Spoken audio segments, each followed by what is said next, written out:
Hallelujah. मेरी तरफ से मेरे सभी मसीही भाई बहनों को जय मसीह की। मेरे प्यारे भाई बहनों, मैं आशा करता हूँ कि आप सभी परमेश्वर के अनुग्रह और परमेश्वर की दया से अच्छे होंगे।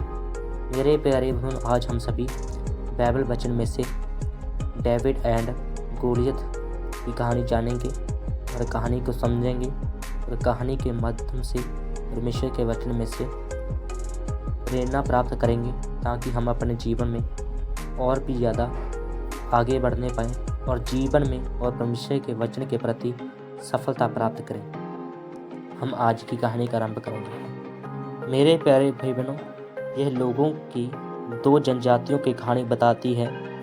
इस्राएली और फलिस्ती वे दुश्मन थे बहन भाइयों, और एक दूसरे के खिलाफ बड़ी लड़ाई की योजना बना रहे थे। मेरे प्यारे बहनों, फलिस्तियों के पास इस्राएलियों की तुलना में बहुत बड़ी सेना थी। उनके पास एक भयंकर सैनिक भी था, जिसका नाम बहन भाइयों गोलियत नामक एक विशालकाय था बहन भाइयों, जो बहुत विशाल था मेरे प्यारे बहनों, जिसका कद बहुत बड़ा था। मेरे प्यारे बहनों, ऐसा माना जाता है कि गोलियत 9 फीट लंबा था और उसने अपने पूरे शरीर पर एक विशाल हेलमेट और कवच पहना था बहन भाइयों। यह कांसे से बना था बहन भाइयों, और इसका वजन 125 पाउंड था बहन भाइयों। वह एक छोटे बच्चे से भी भारी है बहन भाइयों। मेरे प्यारे बहनों, गोलियत ने अपने पैरों पर कास्कीय ग्रीवस पहना था, जो कवच है जो पांडुलिपियों की, जो पिडरियों की रक्षा करता है। बहन भाइयों, उसकी पीठ पर एक तेज भाला भी था, और उसने लोहे की नोक से भाले की एक तेज धार पकड़ी रखी थी बहन भाइयों। कुल मिलाकर वह युद्ध के लिए उपयुक्त था और इसराइलियों के लिए एक भयानक खतरा था बहन भाइयों। हमने कहानी में जाना कि एक व्यक्ति था जो बहुत विशाल था, जिसका कद बहुत लंबा था। जो क्या था? गोलियत 9 फीट लंबा था बहन भाइयों। वह क्या था? बहुत विशाल, बहुत बड़े कद का। मेरे प्यारे बहनों, और हमने कहानी में पढ़ा कि वे क्या था? इसराइली लोगों के लिए बहुत बड़ा खतरा था। और वह किस देश से था बहन भाइयों? फिलिस्ती देश से था बहन भाइयों। और हम कहानी में आगे पढ़ते हैं बहन भाइयों। इसराइलियों के लिए एक भयानक खतरा था। मेरे प्यारे बहनों, युद्ध के मैदान में गोलियत ने इसराइलियों से कहा, तुम बाहर आकर युद्ध के लिए पांति क्यों बांधते हो? एक आदमी चुनो और उसे मेरे पास आने दो। यदि वह मुझसे लड़कर मुझे मार डालने में समर्थ हो। हमने कहानी में पढ़ रहे हैं कि गोलियत ने इसराइली लोगों से कहा, और जब इसराइली लोगों ने युद्ध करने के लिए गोलियत से, फिलिस्तीन देश से युद्ध करने के लिए पलांथी बांधी, अर्थात दल बनाकर आए, तो गोलियत ने कहा कि तुम ऐसे मत आओ, बल्कि एक व्यक्ति को भेजो जो मुझसे क्या करे? युद्ध करे। और कहानी में आगे जब हम पढ़ते हैं तो हमें मालूम पड़ता है बहन भाइयों, और वहाँ पर एक लड़का था जिसका नाम क्या था? दाऊद था। और वह किस प्रकार गोलियत का सामना करता है, हम कहानी में आगे पढ़ेंगे। मेरे प्यारे बहनों, तुम बाहर आकर युद्ध के लिए पांति क्यों बांधते हो? गोलियत ने कहा था बहन भाइयों। और आगे कहा था, एक आदमी चुनो और मेरे पास आने दो। यदि वह मुझसे लड़कर मुझे मार डालने में समर्थ हो, तो हम आपकी प्रजा बन जाएंगे। परंतु यदि मैं उस पर विजय पाऊं और उसे मार डालूं, तो तुम हमारी प्रजा बनकर हमारी सेवा करोगे।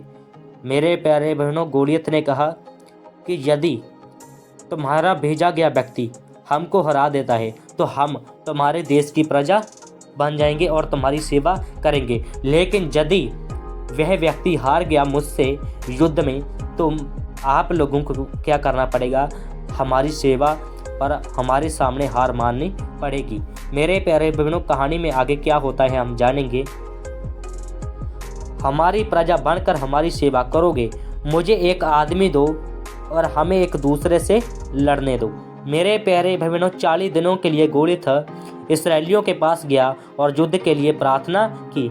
मेरे प्यारे बहनों, एक दिन एक छोटे चरवाहे लड़के ने यह मांग सुनी और फैसला किया कि वह ही गोलियत से लड़ेगा, कि वह खुद ही गोलियत से लड़ेगा। और उस लड़के का नाम क्या था जिसका हमने कहानी में जिक्र पढ़ा है?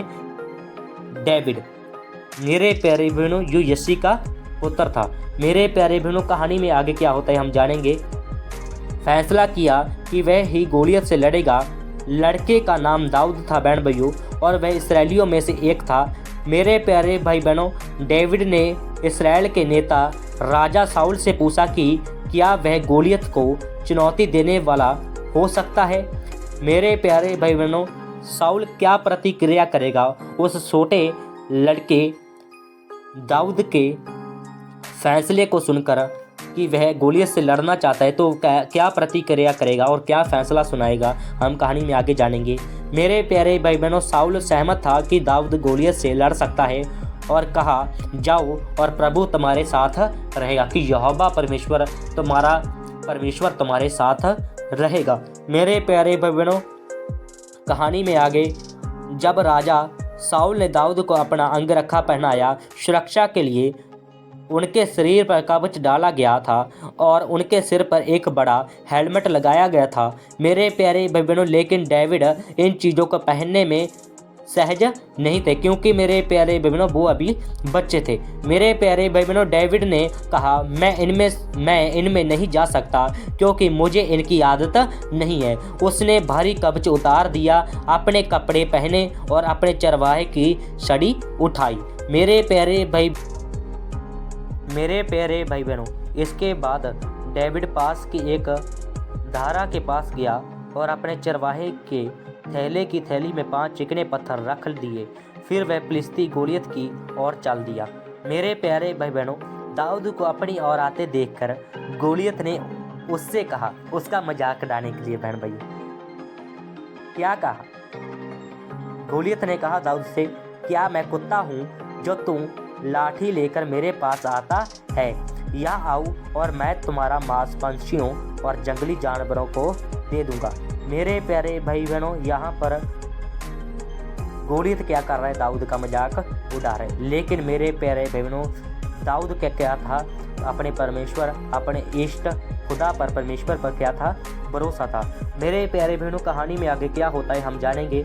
मेरे प्यारे भाई बहनों, दाऊद ने उत्तर दिया, तुम तलवार भाला लेकर मेरे विरुद्ध आते हो, परंतु यहोवा मेरी ओर है, कि यहोवा परमेश्वर क्या है, मेरा बल है, और वह क्या है, मेरी ओर है, कि तुम भाला और कवच और अपने पूरी शक्ति के अपने पूरे बल से मेरी तरफ आते हो। लेकिन मैं अपने बल से नहीं, लेकिन अपने यहोवा परमेश्वर के बल से आता हूँ। मेरे प्यारे बहनों कहानी में आगे क्या होता है हम पढ़ेंगे। फिर दाऊद ने 5 पत्थरों में से एक को अपने गोफन में डाला, उसे अपने सिर के चारों ओर घुमाया और पत्थर को छोड़ दिया। गोलियत की खोपड़ी पर लगी और वह जमीन पर ओदे मुंह गिर पड़ा। बहन भाइयों, तलवार या कवच के बिना भी दाऊद ने गोलियत को मार डाला और इसराइलियों को फिलिस्तियों का गुलाम बनने से बचाया। मेरे प्यारे बहनों, किसने बचाया? यहोवा परमेश्वर ने, जिसने क्या की, दाऊद की मदद की, ताकि वह क्या करे, गोलियत पर विजय प्राप्त करे। मेरे प्यारे भाई बहनों, हमारे जीवन में भी यही होता है कि जब हम परमेश्वर पर भरोसा रखते हैं तो वे क्या करता है, हमें हमारे जीवन के जो एक संघर्ष होता है उसमें विजय प्राप्त करवाता है। मेरे प्यारे बहनों, कहानी में आगे फिर डेविड ने गोलियत की तलवार पकड़ ली और उसका इस्तेमाल दैत्य का सिर काटने के लिए किया।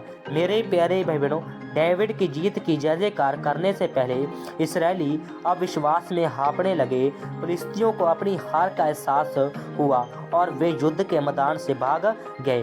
मेरे प्यारे भाई बहनों, इतना ज़्यादा जो फिलिस्तीन के लोग थे वे क्या हो चुके थे, भयभीत हो चुके थे, क्योंकि मेरे प्यारे भाई बहनों, दाऊद ने क्या किया था, एक छोटे से पत्थर के माध्यम जरिए क्या किया था, उसको क्या कर दिया था, ख़त्म कर दिया था, गोलियत को मार गिराया था। मेरे प्यारे भाई बहनों, लेकिन वो क्या था, वो पत्थर में सामर्थ्य नहीं थी, उस दाऊद में सामर्थ्य नहीं थी, बल्कि वे क्या था, परमेश्वर के वचन में सामर्थ्य थी। जिस वचन को लेकर दाऊद ने क्या किया था, युद्ध में आगे बढ़ा था, जिस वचन को लेकर, उस वचन में ही परमेश्वर ने क्या किया था, उसको सामर्थ्य दी। उस वचन के माध्यम से ही परमेश्वर ने उसको सामर्थ्य दी, ताकि वे क्या करे, गोलियत पर जीत प्राप्त करे। मेरे प्यारे बहनों, कहानी में आगे डेविड की जीत की जय-जयकार करने से पहले इसराइली अविश्वास में हाँफने लगे। फिलिस्तीनियों को अपनी हार का एहसास हुआ और वे युद्ध के मैदान से भाग गए। मेरे प्यारे भाई बहनों, फिर डेविड ने विशाल का सिर लिया और अपनी जीत का प्रतीक बनाते हुए उसने उसे अपने साथ यरूशलेम ले गया और उसने अपनी तलवार सहित विशाल के हथियार भी अपने तंबू में रख दिए। मेरे प्यारे भाई बहनों, मैं आशा करता हूँ कि आज की कहानी आपको अच्छी लगी होगी। मेरे प्यारे बहनों, इस कहानी के पढ़े जाने से और इसके वचन के सुनाए जाने से परमेश्वर आपको और आपके परिवार को आशीष दे। मेरे प्यारे भाई बहनों, आप इस वीडियो को शेयर कीजिए एंड हमारे न्यू वीडियो देखने के लिए हमारे YouTube channel pastor Deepak Masih miracle holy fire RMS church को फॉलो करें। मेरे प्यारे भाई बहनों, यदि आप हमारे साथ व्हाट्सएप पर जुड़ना चाहते हैं तो आप इस नंबर पर हमारे साथ व्हाट्सएप पर जुड़ सकते हैं 77-196-87-395। मेरे प्यारे बहनों, आप इस नंबर पर हमसे प्रार्थना भी करवा सकते हैं। मेरे प्यारे बहनों, आप यदि हमारे इंस्टाग्राम पेज के साथ जुड़ना चाहते हैं तो हमारा इंस्टाग्राम पेज यह है pastor Deepak Masih miracle holy fire RMS church. आप इसके माध्यम से हमारे साथ जुड़ सकते हैं। मैं आशा करता हूँ आज का वचन आपको अच्छा लगा होगा। सभी को मेरी तरफ से जय मसीह, जीसस गॉड ब्लेस यू। परमेश्वर के अनुग्रह के द्वारा मेरा और आपका भविष्य हमेशा उज्जवल रहे।